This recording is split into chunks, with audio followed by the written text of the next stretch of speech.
want to thank the organizers of this forum. We had a similar meeting in Berlin in January last year, in which we interrogated some of these questions that were raised here tonight.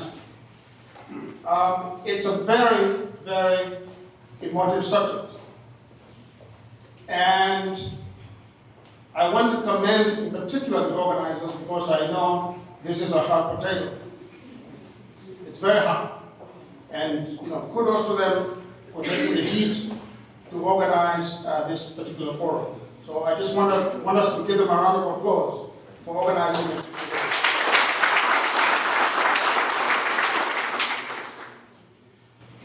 For those of us who are lawyers,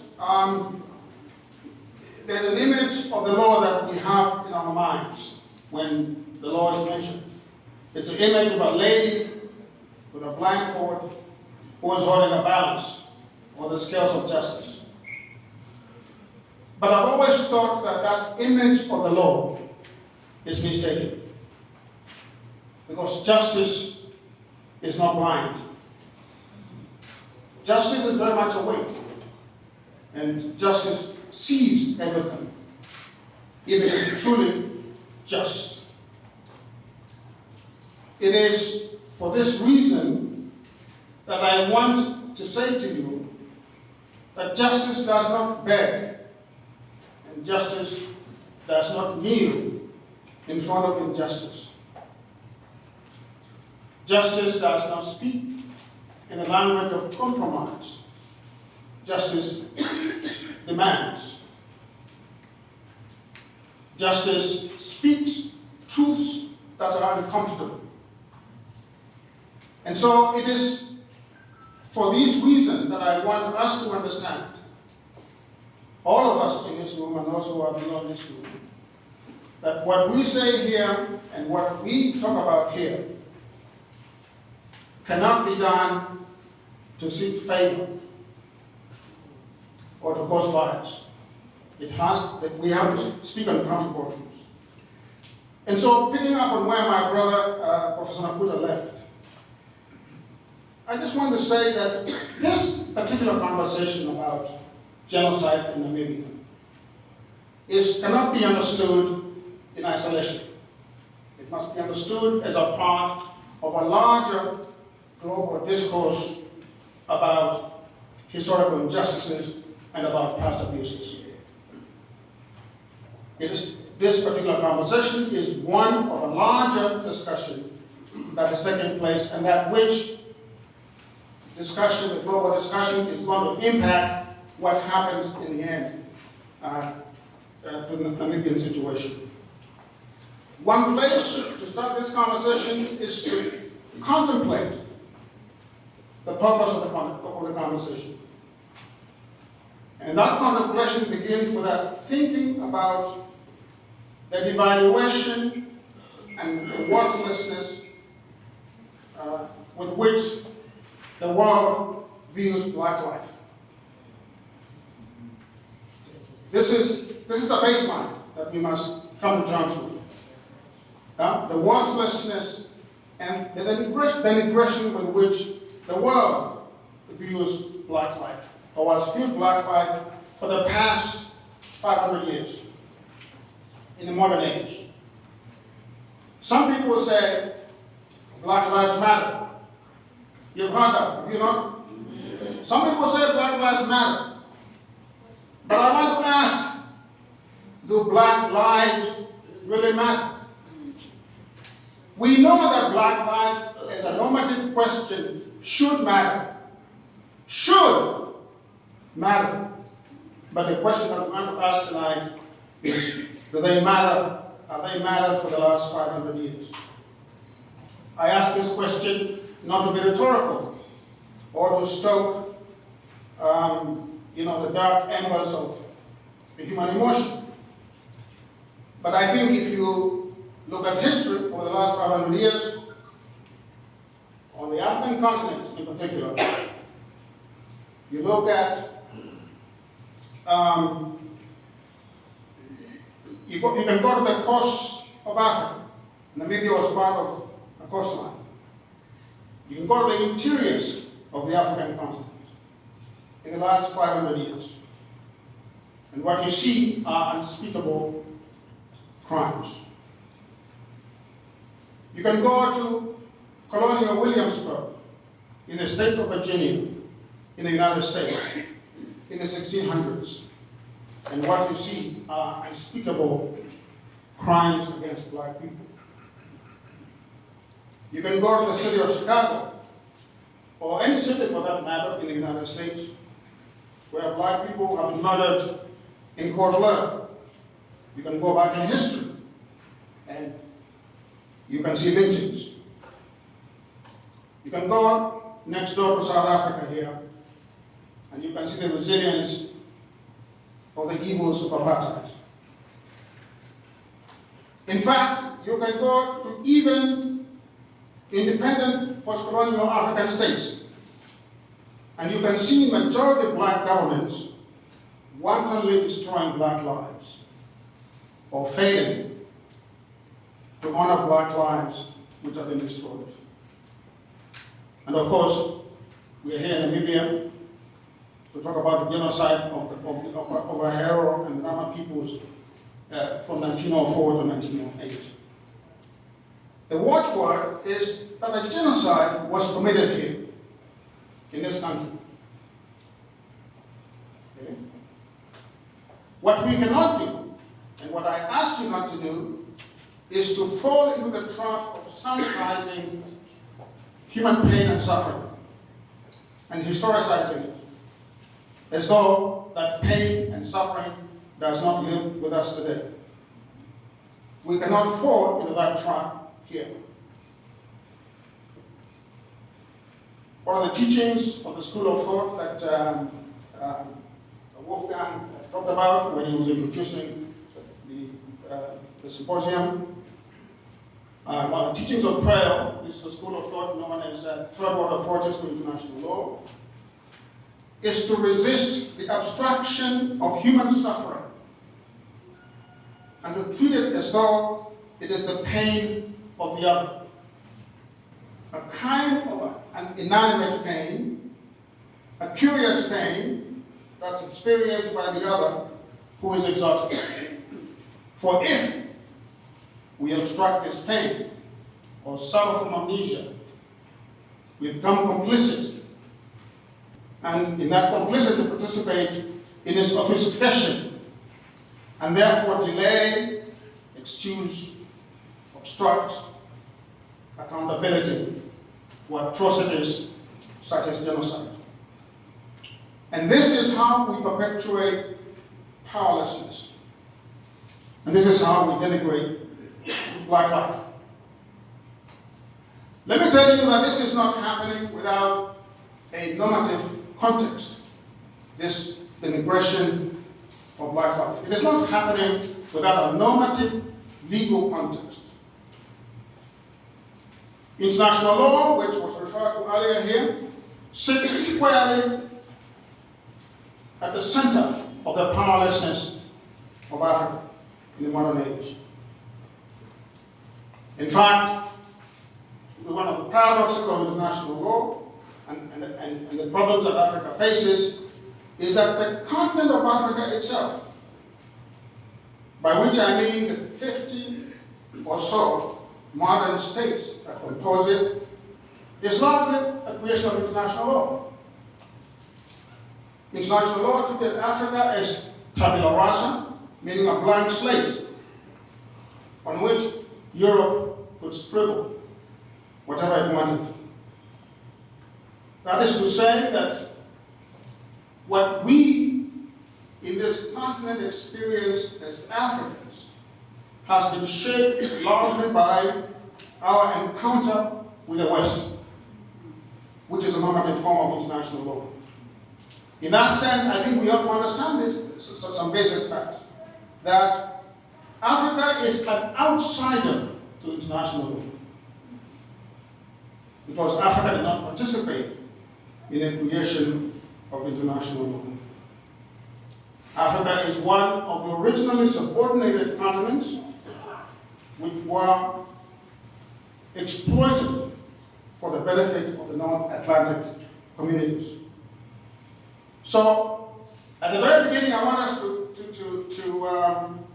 acknowledge various things. One, that modern international law was inimical to Africa's interests. And this is important because I think we want to sue for justice at international law. So we want to go back to the very enemy to ask for justice. Let's think about that. Because this system is inimical to us. Second, that international law was used to cannibalize, and I use the word cannibalize deliberately, to cannibalize Africa's resources and her people. And third, modern international law was used to justify the management of Africa, as indeed of all the third world, for the hegemonic interests of other places. And I do not think that I can overstate this question even more. To say that international law has been used to stamp Africa and Africans with subhumanity. To stamp Africa and Africans with subhumanity so that they and their resources be exploited for the benefit of others. So, otherwise there's no other way to understand the three traumas of Africa. Three traumas. The first trauma was a trauma of enslavement, in which black people were turned into property to build the United States, to build the Americans, and to build Europe. Enslavement, the trauma of enslavement, which depopulated this continent. The second trauma was a trauma of colonialism, which international law structured, and some say invented. The third trauma is a trauma of the Cold War, in which Africa was plundered by both the East and the West and used as a pawn in the proxy wars of supremacy. Now I know we are in a fourth trauma, and I'll leave that for you to figure out what the fourth trauma is.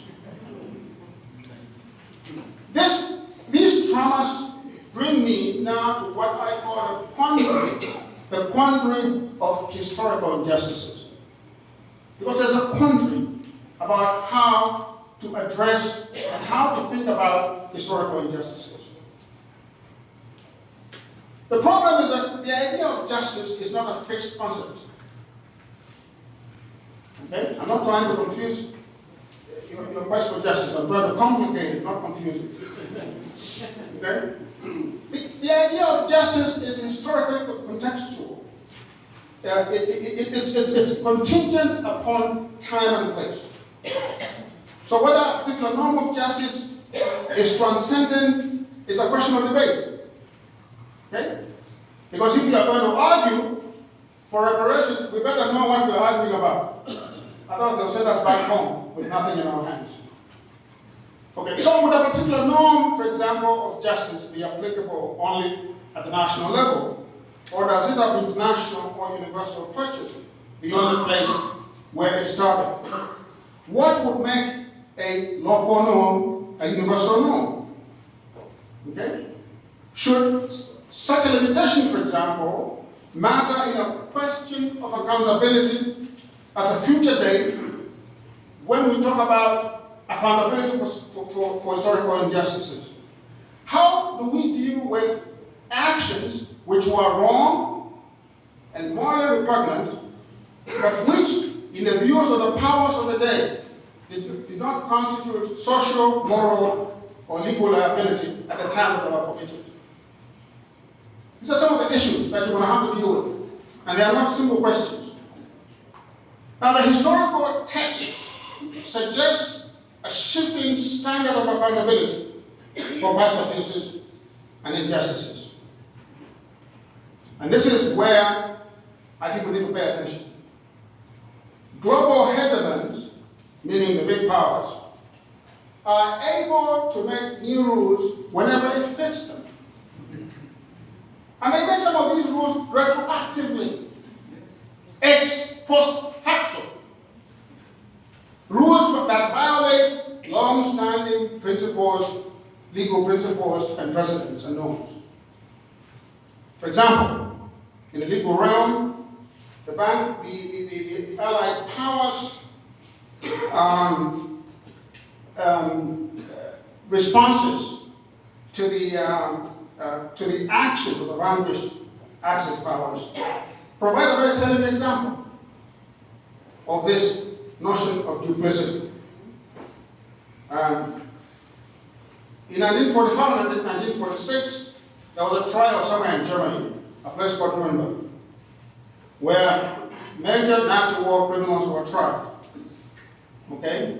It is that particular trial that is thought to have launched what we call the modern human rights movement. Okay? The document, the legal document that is called the Modern Agreement, which launched the trial of the Nazis, was authored by the United States, by Britain, by France, and the Soviet Union to establish the trial, the court of Nuremberg. This particular charter had certain innovations. And these are not minor, they're not playing at the edges. They really went for the big ones. So among the innovations of the charter were the expansion of crimes and sanctions applicable to offenders for actions that did not constitute crimes at the time of their commission.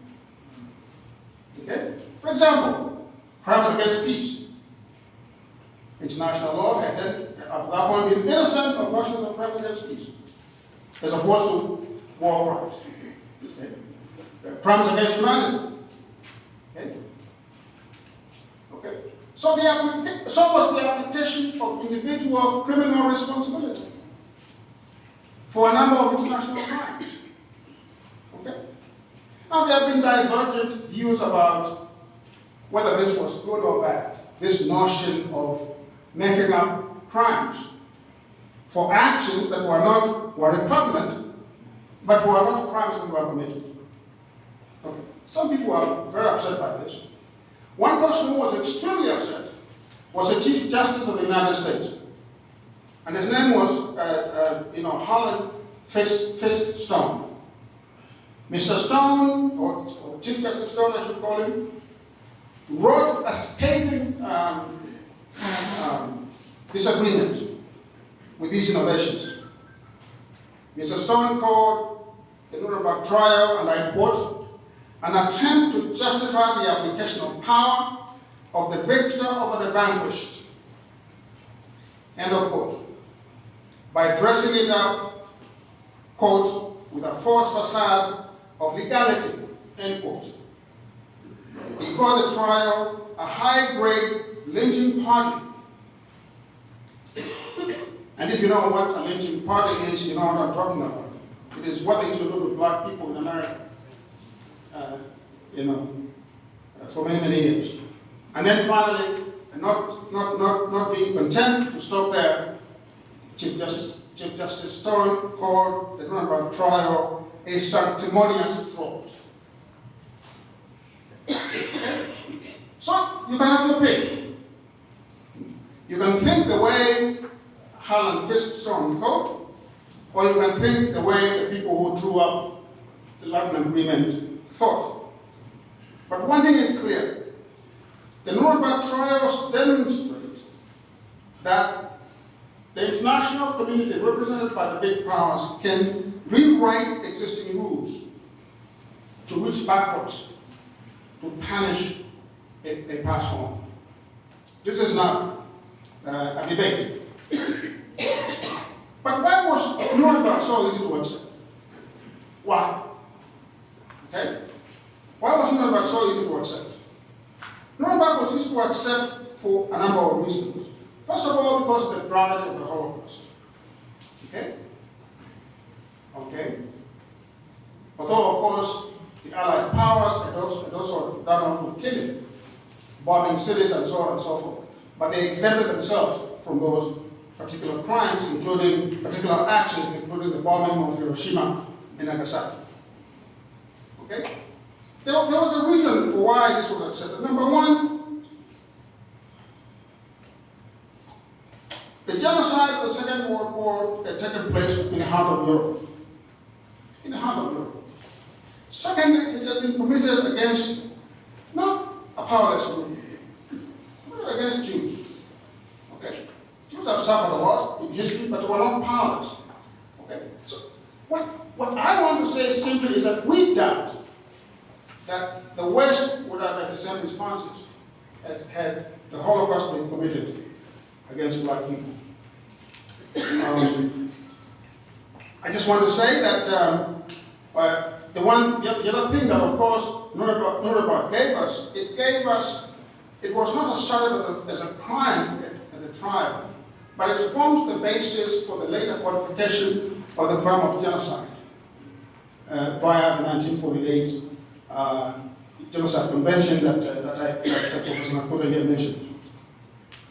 So that's that. Genocide then, war crimes, crimes against humanity, and crimes against peace became the most abominable crimes known to man, or known to humans. Okay? So it is not, it is not an arguable fact that we cannot reach back and punish behavior that was repugnant when it took place. It's been done. If you look, for example, at the 1998 Rome Statute of International Criminal Court, which has been ratified by more than 127 countries, that particular statute disallows limitations, for example, or a bar for suits brought about because of the passage of time. Let me, because I see that my time is running out and I see Thomas is getting antsy, let me just say that what strategies should we employ for reparations, for genocide, for slavery, for colonialism? Because we must see all of these as a part of a whole. We know that in the United States, the courts have refused to adjudicate these questions. And they have refused to adjudicate these questions because of what I call the psychosis of the law. The psychosis of the law. And I call it the psychosis of the law. This is what Charles Dickens, in Oliver Twist, called. He called the law. He said the law is an ass, an idiot. Okay? So you cannot look for your answer strictly within the law. There's a problem there. Because again, as Professor Makau he mentioned the question of legal positivism. This is the most enduring philosophy, judicial philosophy or legal philosophy out there, which says that to punish something you must be able to see it in some form of text. Okay? The question that we want to ask ourselves, can the law be material for battle for the powerless? Can the law stand between the powerless and the powerful and act to support the powerless? Okay? As a law professor, I don't lie to my students. I tell them not so fast. Not so fast. The law is a very complicated beast. It cuts both ways. And so when we think about reparations in Namibia for this genocide, we must be very, very complex. I just wanted to read for you a quotation from Professor Yamamoto, who has, in one small paragraph, summarized why the law would be a problem if you want to use the law as your avenue. He says, the opponents of reparations argue that the criminal law defends of lack of bad intent on the part of wrongdoers. That the people who committed genocide did not have bad intent. That's one of the arguments. because you have to prove bad intent. Okay? Because they're going to argue why they did it, and they were going to say, well, there was no bad intent. It is terrible, I know, but you have to bear with me. Secondly, they assert the procedural bar of standing by claimants to say that, first of all, you cannot identify particular perpetrators, and you don't identify particular victims. Too long ago, 1904, they're all dead, or they should be. Okay, they cite the lack of legal causation, specific acts, because the law wants to deal with specificities, specific acts that did it. And finally, they talk about the impossibility of calculating damages or compensation. They say, well, it's difficult for us to know how much we owe you because we don't know, how much you are worth then. It's complicated. So the law is a problem in that respect. So I'm not saying we should not look at the law, but I'm just warning you, it's a problem because you're going to go to the courts of these nations to sue for justice. Conclusions. Advocates of reparations need to use all the tools available for advocacy. Leave nothing on the table. Use everything. This means that, I'm advising you again, you must use the law. And you must sue in every jurisdiction. Okay? So that where there is, of course, standing, and then you must pursue other strategies. You must pursue political strategies. You must pursue educational strategies, and so on. You must form a social movement. Those who are in Namibia are not be able to do it by themselves. You must seek allies everywhere, in every continent, where you have friends who are white and who are black and who are other groups. You cannot do it by yourself. You must have a unity of purpose. Okay? You must agitate and organize in every facet of national and global life.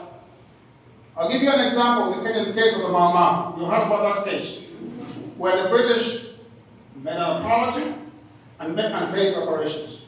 Okay? That was because there was a concerted effort, from every angle to put them to the test. I just want to end by talking about 12 for minute, and then, I'll be telling you about ending, I'm not ending. In 12, this is the third one approaches to international law. We are suspicious of international law. I think I've made that point very clear. Very suspicious. We see it as a system that was conceived in the vortex of the dark recesses of the human mind. Okay? I'll say it again. We see it as a system that was conceived in the darkest recesses of the human mind. Its original purpose was not to increase public goods. By public goods, I mean good things for people. Okay? Its purpose was to steal and plunder, and especially steal and plunder from the global south. And the genocide in Namibia falls in this category of steal and plunder. Okay? Now, the question that I think we must ask ourselves as people who are suspicious of international law, and also people like myself who teach it, what do we do with it? How can we use it to advance this cause that we've talked about here? And in 12, we believe that we cannot simply throw out this baby with the bathwater. It is there, it's a reality, it is one of the avenues that must be used. And so our challenge is not to think in closed categories. Our challenge is to seek to reconstruct international law itself. Okay? I know you want me to draw, some people might want me to draw a straight line from A to B. It is not that way. We must work to reconstruct the world that international law helped create. And how can we do that? How can we do that as people from the global south? How can we do that? We cannot do that by ourselves alone. We need to find allies. We need to find friends. Finally, we need to ask this question. Can the Germans ever see the Ovaherero and the Nama as their equals? Can the Germans ever see the Ovaherero and the Nama as their equals? Or are the Herero and the Nama forever condemned to kneel before the Germans as servants to a master? I ask this question because I want you to not forget it. If you forget other things, don't forget this question. Can the Germans ever see the black people of Namibia as their equals? Not about ODA, as my brother here said. It's not about, scholarships to go study in German universities and so on. It's not about that. Can the German people normatively ever see the black people of Namibia as their equals? And I want to say, what the Germans do collectively as a people and as a state, because I don't think that you can say one German person is not responsible. This is collective societal guilt about what happened. And to me, every German bears responsibility. What the Germans do in responding to the genocide of 1904 to 1908 will give us the answer to that question, whether the Germans can never see the black people of Namibia as their equals. I thank you.